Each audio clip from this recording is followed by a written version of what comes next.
In recent years, the rapid innovation of science and technology has brought incredible benefits to our lives. However, as we progress in our understanding of the physical world, the average person continues to suffer in the internal realms of psychology and emotion. Just as some people become specialists in the physical world, like engineers and scientists, others have become specialists in psychology, the study of the human mind.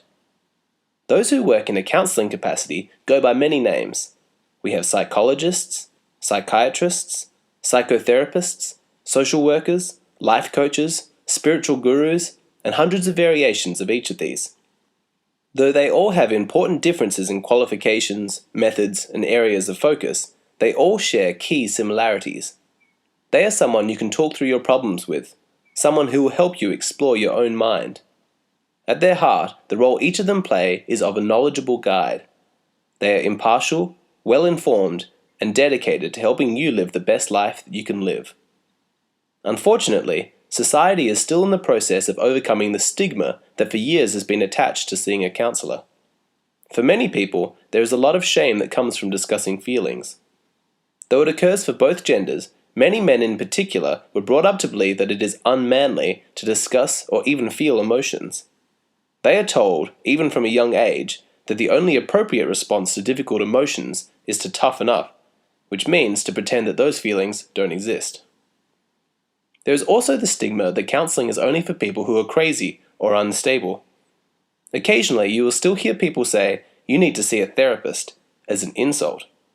In other cases, there is the perception that seeing a counsellor is for failures, for people who are weak. Nothing could be further from the truth.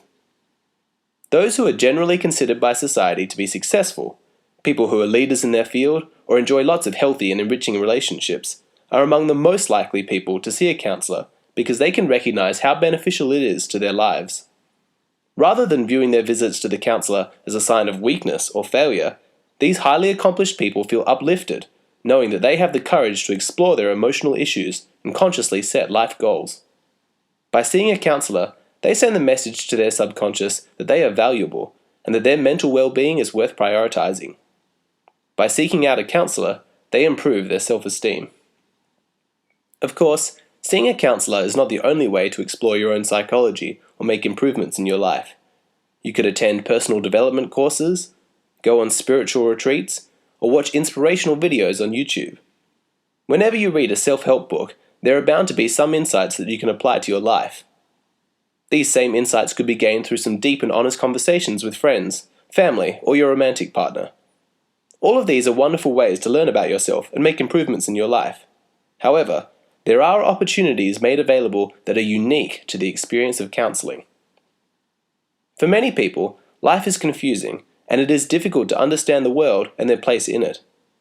Human beings have a strong desire for purpose, and yet few people know what they want to do with their lives. Problems like these are extremely difficult to deal with alone. You could read books, attend courses, and turn it over in your mind 1,000 different ways, and just end up going in circles. When you encounter an unconscious block like this, it is essential to externalize your thoughts and allow someone else to help with the process. You might say to a counselor, "I'm dissatisfied with my life, but I don't know why. I want my life to have meaning, but I don't know where to start." A counselor will then ask you questions, gently taking you deeper into your own psyche so that you can find the answers that you need. This is the kind of work they are experienced in, and when this process is facilitated properly, it can lead to new insights and powerful breakthroughs. Of course, this process could be carried out by a close friend or romantic partner. Unfortunately, many friends get stuck at the level of validating your feelings and don't push you to explore the deeper issues. Ideally, we should all aspire to be patient and courageous enough so that we can help those we love find meaning in their lives and deepen their relationship with themselves. However, even if you enjoy many close relationships of this nature, there are some important qualities that are unique to a counselor. Though they have the very best intentions, close friends and family will always have their own agenda that may impact their ability to be unbiased in the process. A professional counselor has the benefit of being separate from the circumstances of your life. For example, if you felt dissatisfied in your work, a counselor would encourage you to explore those feelings, knowing that doing so could lead to new insights and growth. Whereas a romantic partner, who might genuinely want to help you, could become terrified at the prospect of you leaving your job because of the fear of being financially destitute. Without even realizing it, they may steer the conversation away from this area or interject with their fears and concerns before you had finished exploring your own feelings. What is so valuable about seeing a counsellor is that it puts the focus completely on you, which is a rare experience in life. Children of parents who are frequently busy or preoccupied often subconsciously pick up the message that they have no right to expect to be the focus of attention, that their role is to make the lives of other people easier. A counsellor is on your side, completely dedicated to you.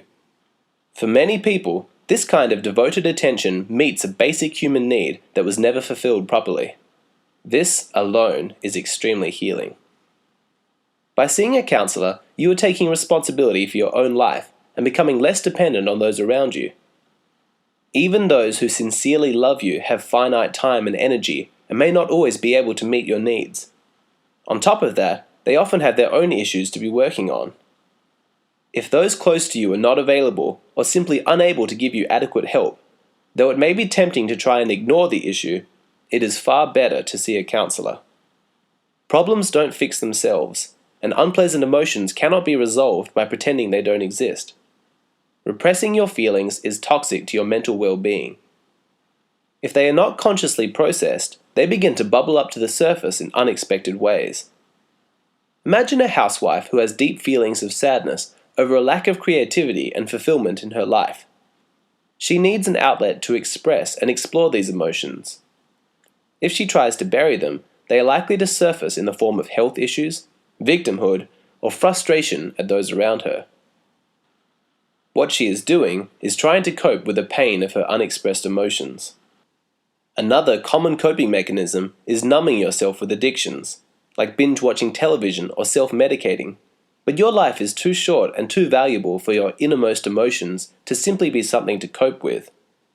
By speaking with a counsellor, you can listen to what these feelings are trying to tell you and start making positive changes in your life.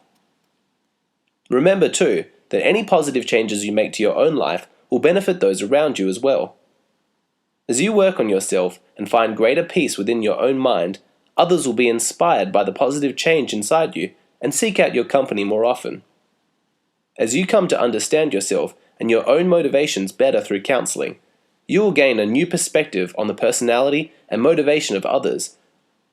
These insights will help you let go of judgments born from ignorance and help you grow in kindness and compassion.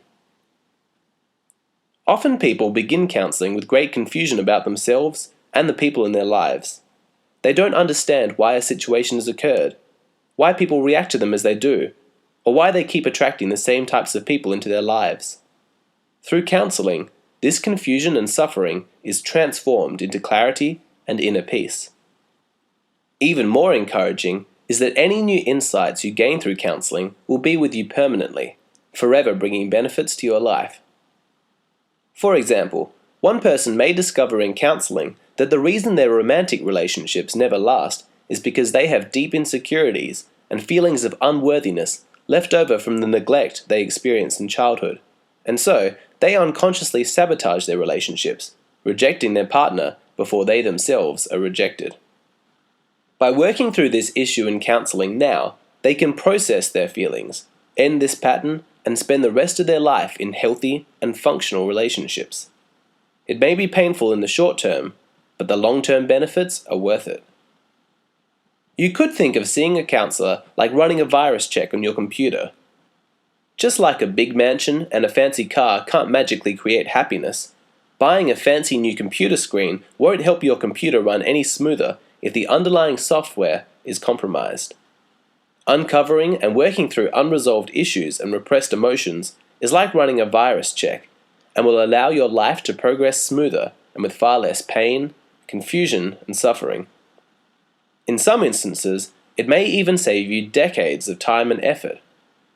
Imagine a man who works extremely hard to become the CEO of a large corporation. He sacrifices everything along the way, his family, friends, and even his own health and well-being, because he sincerely believes that once he has reached the top, he will be happy. What happens when this man achieves his goal and discovers that he feels no different? He seeks out a counsellor and speaks of his depression. By talking through his feelings, he soon discovers that all of his ambition was motivated by an unconscious quest to receive the approval of his emotionally distant father, which would never materialize. Through counselling, he discovers that he can relieve himself from this burden and finally be free to choose his own path. Had he sought out a counsellor earlier in his life, he could have spared himself the tragedy of years of wasted effort, chasing a goal that could never be fulfilled. Some people believe that seeing a counsellor is only something you do when you have a clearly identifiable problem that you need help with. This is like seeing a doctor when you are sick and hoping for a cure. While a counsellor can fulfill this role, they can also be like a nutritionist or personal trainer, someone who promotes general health and well-being. In fact, waiting until your problems become overwhelming or your life is in crisis is not the best way to approach counselling. As with medicine, prevention is the best cure. There is no school subject teaching us how to process emotions, and for many people, their parents were not good role models. What's useful about a professional counsellor is that in their interactions with you, they model the kind of relationship you should have with yourself, one of love, compassion, and acceptance. Eventually, with enough practice and modeling, you can become your own counsellor. In the short term, though, it is incredibly valuable to have someone who listens to you, talks things through, and validates your feelings and perceptions. Occasionally, people are too ashamed to speak about an issue with their friends, and it is useful to test out a reaction with a counsellor. By doing this, it is no longer an issue they have to work through alone. Through their counsellor's acceptance, they can learn to accept themselves. However, it is important to understand that seeing a counsellor is not an automatic fix. Like most things in life, you get out of it only what you put in. Seeing a counsellor will bring many insights and benefits to your life, but only if you approach it with an open mind and sincere intent. Counselling will not work if you use it to avoid responsibility in your life. If you say to your partner, "My counsellor says we should get divorced," then you have not taken responsibility for your decision. If you did want to separate from your partner, it would be better to say, "My counsellor has helped me realize that I want a divorce," because this comment shows that you have taken responsibility for your choice. And so, if you have decided that your well-being is worth prioritizing and you want to see a counsellor, where do you start? Firstly, try and think about what you want to achieve with counselling. This will be your best clue as to which type of counsellor would be best suited for you. If you want to focus on the future, moving ahead and setting goals, then perhaps a life coach would best suit your needs. If, however, you discover in the process that there are unresolved childhood issues that you want to explore, then you may want to see a psychologist or trained therapist. If you are an extremely scientifically minded person, you might want to seek out an expert in neurology. Or, if you're a spiritually minded person seeking enlightenment, you might want to talk with a monk or spiritual master. Some counsellors maintain a strict professional boundary and never talk about their personal lives. Others, like life coaches, frequently reference their own experiences as a means of demonstrating certain concepts. It's all about what you're most comfortable with. When it comes to picking a counsellor, it is important to not rush the decision. Have a couple of sessions and see how it feels to you. If you're going to open up and explore some of your deepest fears and insecurities, it is absolutely essential that you feel safe and comfortable. Keep in mind that, as with every profession, some counsellors are more capable than others. If your counsellor interrupts you constantly, or seems to take things you say personally, then they may not have worked through their own issues adequately, and you might be better suited for someone else. No matter what type of counsellor you end up with, by choosing to seek out counselling, you have taken the first step in a journey of growth and self-discovery. Though it may be hard, the deeper you go, the more you will understand, and the greater inner peace you will feel. By seeing a counsellor, you have told yourself that you are valuable and worthy of high self-esteem and a fulfilling life.